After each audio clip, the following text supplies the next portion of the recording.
Mungkin kita semua sudah pernah mendengar istilah besar pasak daripada tiang, yang artinya lebih besar pengeluaran daripada penghasilan atau pemasukan atau pendapatan.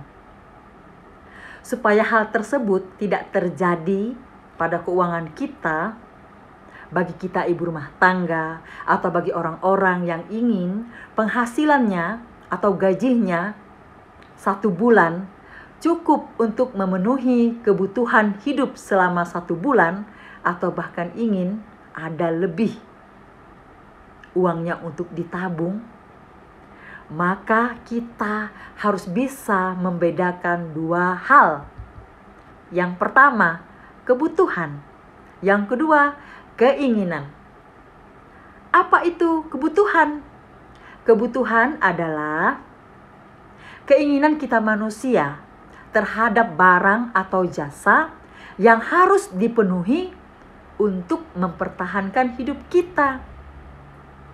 Apa itu keinginan? Keinginan adalah keinginan kita untuk memiliki suatu barang, dan jika kita tidak bisa memiliki barang tersebut, tidak mempengaruhi kelangsungan hidup kita. Apa itu contoh kebutuhan? Contoh kebutuhan seperti kebutuhan makan, kebutuhan sekolah, kebutuhan berobat, dan kebutuhan yang lain-lain yang sifatnya mendasar, mendesak, dan itu harus kita dahulukan dengan mengeluarkan biaya dari gaji kita. Apa itu contoh keinginan? Contoh keinginan, ingin memiliki tas baru, ingin memiliki sepatu baru, ingin memiliki baju baru, kemudian membelinya. Namun, walaupun kita tidak bisa memiliki barang tersebut,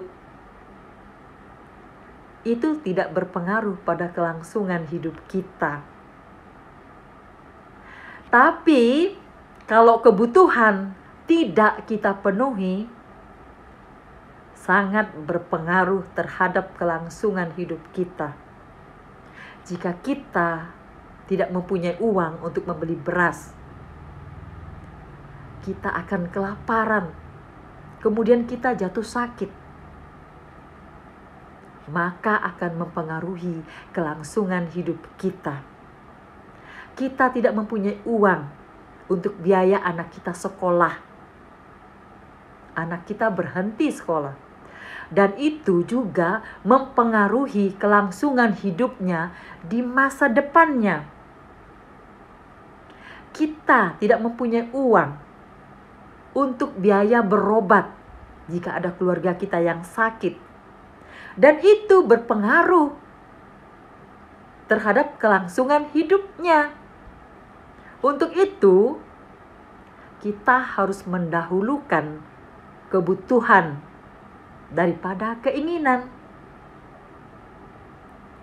Apalagi kita sebagai ibu rumah tangga, kita harus bisa menekan keinginan kita untuk memiliki suatu barang yang tidak terlalu penting, yang tidak terlalu dibutuhkan. Kita harus mendahulukan kebutuhan, karena itu yang mendasar sifatnya, yang berpengaruh pada kelangsungan hidup kita. Bijak-bijaksanalah kita mengelola keuangan yang kita sendiri mungkin dapatkan atau suami kita dapatkan, supaya keuangan kita cukup untuk membiayai hidup kita. Gaji sebulan cukup untuk biaya hidup sebulan. Bahkan mungkin bisa ada lebihnya untuk ditabung. Dengan kita mengerti, kita mendahulukan kebutuhan daripada keinginan, maka istilah besar pasak daripada tiang tidak akan terjadi pada keuangan kita atau pada kehidupan kita.